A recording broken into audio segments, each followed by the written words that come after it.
요즘 나이 들면서 뭐가 많아지느냐, 퇴행성 관절염이 많아지고 있어요. 퇴행성 관절염이라고 해서 병원에 가면 수술을 합니다. 뭐 요즘은 30대도 퇴행성 관절염이 있고 40대도 있고 50대 60대 되면 상당히 많아지지요. 70대는 말할 것도 없이 많아지고, 퇴행성 관절염은 뭐냐, 껌과 같이 3, 4mm 정도 되는 이렇게 3, 4mm 되는 이런 납작하게 이렇게 생겼죠. 이런 것들이 붙어 있어요. 그래서 퇴행성 관절염은 이걸 달았다고 그래요. 이렇게 많이 쓰기 때문에 달았다고 그래요. 60이 넘고 70이 넘으면 달았다고 하면 말이 되지요. 요즘 퇴행성 관절염이 20대도 있어요. 미안하지만 30대도 있습니다. 그러면 20대, 30대, 40대에 있는 퇴행성 관절염이 있는 그 사람과 70대에 있는 퇴행성 관절염이 있는 사람과 차이가 뭡니까? 제가 오늘 퇴행성 관절염에 대해서 자세하게 말씀을 드릴 테니까 여러분들이 참고를 하시면 좋아요. 물론 제가 이렇게 말씀드린다고 해서 저인데 찾아오실 분들이 아니지만은, 그러나 어떤 사람에게는 제가 드린 말씀이 도움이 되기 때문에 제가 이 말씀을 드리는 거예요. 퇴행성 관절염 때문에 무릎을 수술해야 된다고 하는 진단을 받고 저한테 찾아오신 85세 되신 할아버지가 계셨어요. 할아버지는 이 오토바이를 세 발 달린 오토바이를 타고 다니는 회장님이신데 유명하신 분이에요. 마을에서 유명하신 분이에요. 아들은 고등학교 교사이고 며느리도 교사입니다. 분이 병원에 가니까 무릎이 아파서 병원에 가니까 퇴행성 관절염이라 그래가지고 수술을 해야 된다 그런 거예요. 도망다니다가 하도 못해서 저를 찾아오신 거예요. 혹시나 하고 찾아오신 거예요. 저한테 치료가 될 거라고 생각하지 않았어요. 할아버지 말씀이니까. 그래서 제가 할아버지한테 말씀을 드렸어요. 제가 엄지발가락하고 둘째 발가락하고 그 사이에 태충을 제가 만져가지고 퇴행성 관절염으로 인해서 다리가 아파서 걸어 다니지 못하기 때문에 지팡이를 짚고 다니는 사람들을 많이 봤어요. 제가 작년에 큰 누나가 돌아가셨는데 장례식장에 그런 친지분 중에 어떤 분이 그렇게 오셨어요. 몇 분 오셨어요. 그렇게 계단 내려다니기 힘드니까 겨우 걸어 오셨어요. 태충 하나를 가지고 엄지발가락과 둘째 발가락 그 사이에 태충 하나를 가지고 이렇게 만져줬어요. 한 10분 만져주고, 할머니 한번 걸어보세요. 그랬더니 이 할머니가 지팡이를 놓고 걸어가신 거예요. 좀 더 웃긴 이야기 할까요? 그 중에 한 3분 정도 이렇게 저한테 치료를 받았는데, 치료라고 하는 거 있습니까? 그냥 지압식으로 이렇게 손을 만져주는 거예요. 제가 호주머니에 칩을 하나 넣어 다니고 있어요. 이게 이제 실리콘으로 만드는 건데 이게 몰랑몰랑해요. 처음에는 제가 현미쌀 가지고 하기도 해보고, 그 다음에 콩 가지고 하기도 해보고, 여러 가지를 가지고 해봤는데 내 손이 아프더라고. 손이 아파서 이 실리콘을 만드는, 이건 칩이라 그러지요. 실리콘을 만드는 분들이 있어가지고 저도 이걸 만들려고 그랬는데 돈이 많이 드니까, 이게 정말 사업을 하는 사람이 만들어야지, 우리 같은 사람이 만들려면 돈이 많이 드니까 못 만들고, 이걸 만들어서 전문적으로 판매를 하시는 분한테 제가 이걸 구입을 했어요. 그래서 이걸 만지고 태충을 이렇게 만져줬는데 한 10분만 만지면 돼요. 그래서 할머니 한번 걸어보세요. 할아버지 한번 걸어보세요. 그랬더니 걸어보니까 걸음이 잘 걸어지거든요. 다리가 편하잖아요. 지금 저희 집에 오시는 분들이 전부 다 다리가 아픈 분들이 많아요. 허리가 아프다, 옆구리가 아프다, 골반이 아프다, 이런 분들이 많이 있어요. 그 다음에 무릎이 아프다, 퇴행성 관절염이다, 이런 분들이 많이 있어요. 근데 제가 태충을 하나 만지가지고 걸어다니 보면은 하나도 안 아프다, 훨씬 편하다, 훨씬 가볍다, 다리가 가볍다, 이렇게 하고 있어요. 자, 그러면 퇴행성 관절염은 분명히 이야기하기를 관절이 닳아서 이제 더 이상 쓸 수가 없기 때문에 그래서 무릎이 아프다, 이렇게 이야기를 했는데, 만약에 그 말이 사실이라고 하면 제가 이 실리콘 하나를 가지고 이거 없어도 돼요. 그냥 손만 가지고 해도 돼요. 태충을 만져가지고 한 5분 10분 만지면 무릎이 안 아파지는데, 그럼 그걸 어떻게 설명을 하겠습니까? 예, 이 이야기를 듣는 분들은 생각을 해 보시기 바랍니다. 퇴행성 관절염이라고 해서 수술하면 완전하게 되느냐? 인생은 나이가 자꾸 들어감에 따라서 마이너스 인생으로 살아가요. 마이너스 인생으로 살아가는데 그것이 완전하게 된다고 하면은 어느 누가 안 하겠습니까? 퇴행성 관절염이라고 해서 수술해도 잘하면 5년 정도 지나면은 다시 아파요. 다시 아프면 그때는 어떻게 할 겁니까? 수술 못해요. 예, 수술을 할 수가 없어요. 수술한 자리를 어떻게 수술할 겁니까? 못하는 거예요. 여러분, 퇴행성 관절염은 분명히 말씀드리지만은 닳아서 그런 것이 아니라고 하는 것을 저는 말씀드립니다. 내 이야기를 듣고 저한테 상담을 하시면 내가 10분만 만져서 정말 걸어가도 괜찮다, 다리가 안 아프다 하는 것은 해드릴 수가 있습니다. 그런데 뭐 믿음이 없는 사람은 할 수 없고, 한번 믿어보고 싶은 사람은 저한테 오시면 해드립니다. 그 다음에 그것이 맞다고 하면 그 원리를 가지고 제가 뭐 한 달을 하든 두 달을 하든 치료를 해 가지고 수술하지 않아도 되도록 그렇게 해드리고 있습니다. 와가지고 지금 한 3개월 됐는데, 근래에 나이 많으신 85세 되신 할머니께서 퇴행성 관절염 때문에 수술을 하려고 그렇게 하셨어요. 그래서 제가 엄지발가락하고 둘째 발가락 그 사이에 태충을 만져가지고 할머니 한번 걸어보시라고 그랬어요. 그랬더니 훨씬 가볍다 그래요. 안 아프다 그래요. 그래서 지금 수술 안 하고 계세요. 그래서 퇴행성 관절염 때문에 무릎이 아프시니까 무릎을 안 아프게 하는 방법이 또 있습니다. 제가 그래서 대나무를 하나 드렸어요. 대나무를 드리고 그걸 매일 하루에 아침 저녁으로, 할머니들은 연세가 많으신 분들은 뭐 일하러 다니는 거 아니시잖아요. 그래서 아침 저녁으로 텔레비 보면서 30분씩 밟으세요. 계속 밟으면요 이 관절이 좋아집니다, 여러분. 예, 이 관절이 좋아지게 하는 방법은 그냥 이렇게 밟으면은 여러분들 싱겁지요. 치료가 많이 안 되는 느낌이 있잖아요. 이 통대나무를 절반 이렇게 잘라가지고 반토막 된 거 있지요. 이게 반 된 거. 이걸 놓고 한 70cm 짜리, 이게 대나무 이렇게 있잖아요. 파는 거 있잖아요. 그거 사서 놓고, 요즘 파는 거 뭐 한 10,000원, 15,000원 밖에 안 해요.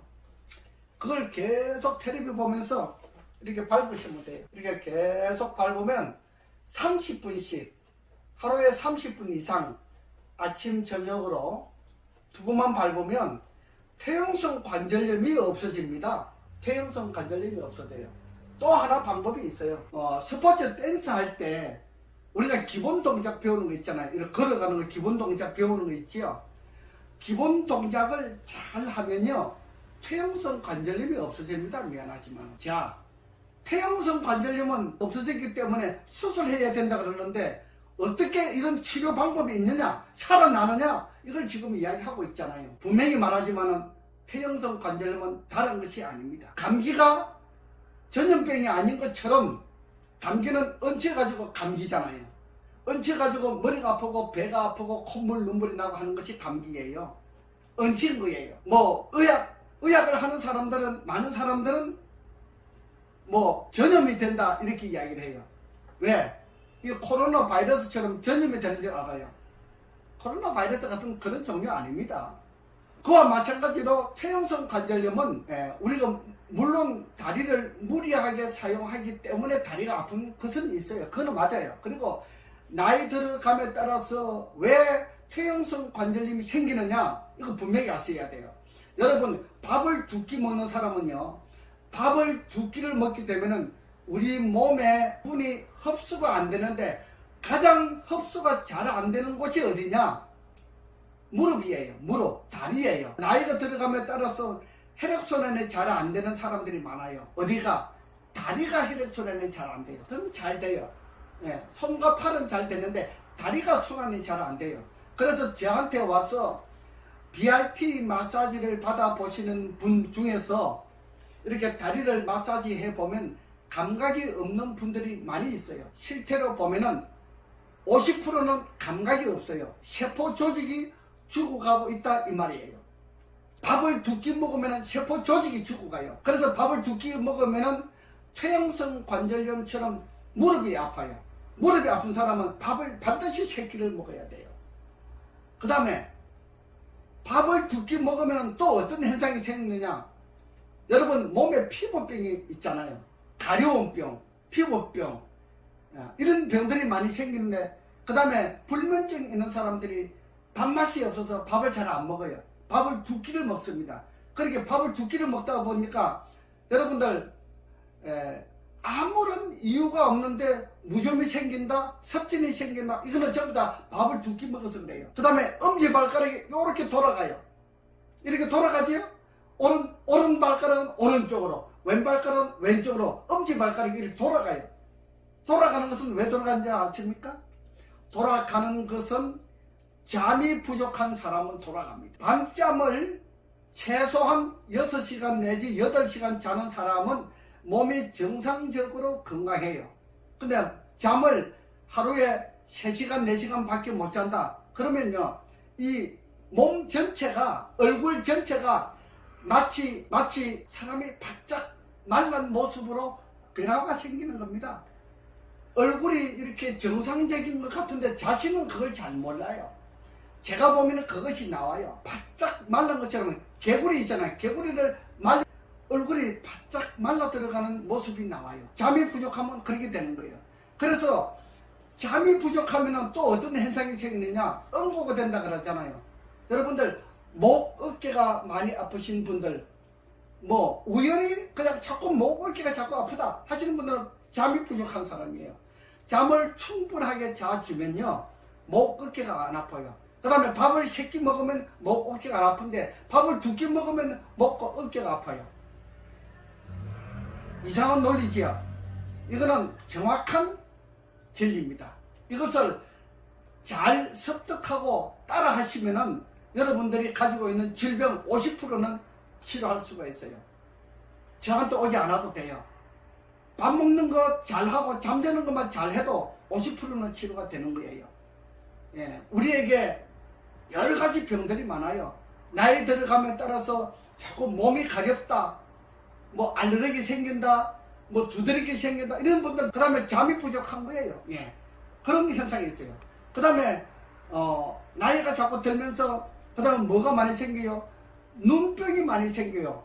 안구건조증, 녹내장, 백내장, 황반변성, 시력장애, 이런 이 눈병이 많이 생기는데 그것도 잠자는 거 하고 밥 먹는 거 하고 관계 있어요.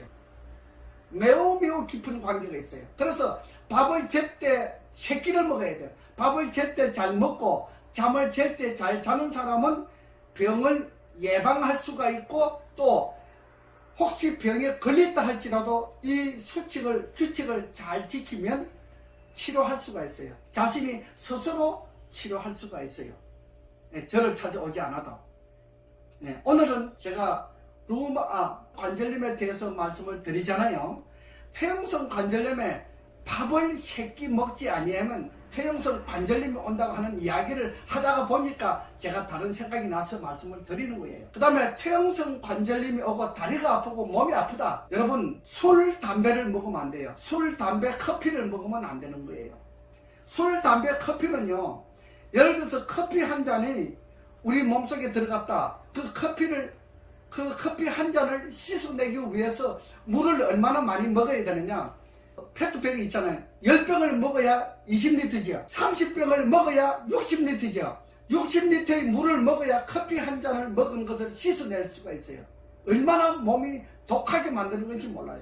우리 몸의 세포 조직을 얼마나 괴롭히는 것인지 몰라요. 커피를 많이 먹으면 우리 세포 조직을 다 죽이는 거예요. 그래서 우리 몸이 자꾸 병이 생기는 겁니다. 여러분, 몸에 병이 많은 사람은 커피를 줄이세요. 커피를 줄이고 커피를 먹지 않아야 돼요. 이 좋은 물이 있는데 왜 커피를 먹습니까? 커피는 우리 생명세포를 죽이는 거예요. 생명세포가 죽어나는데 몸이 안 아플 수가 있습니까? 밥을 2끼 먹으면 죽어요.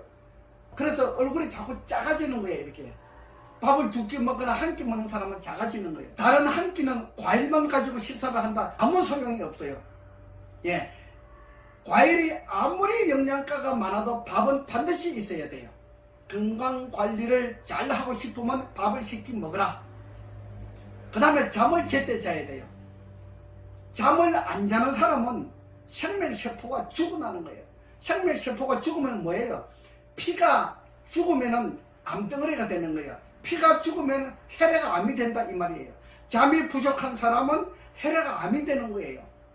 뭐 1년 2년은 잘 모르지요. 보통 8년 10년이 지나야 암덩어리가 나타나는 것을 검사를 하면 나타나요. 그래서 사람들이 어저께 검사했는데 암이 아니었는데 오늘 검사하니까 암이라고 판정 나오는 사람들도 있어요. 여러분, 어떤 사람들은 그런 경험을 하신 분들이 있잖아요. 그거는 바로 이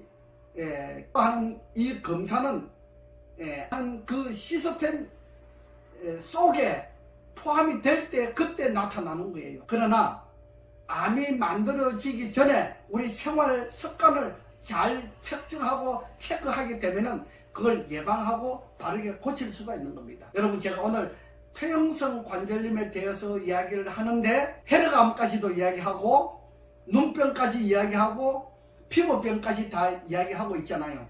자, 퇴행성 관절염을 하나를 관리하기 위해서 밥을 제때 잘 먹어야 되고 잠을 제때 잘 자야 됩니다. 그렇지 아니하면 퇴행성 관절염은 생기는 겁니다.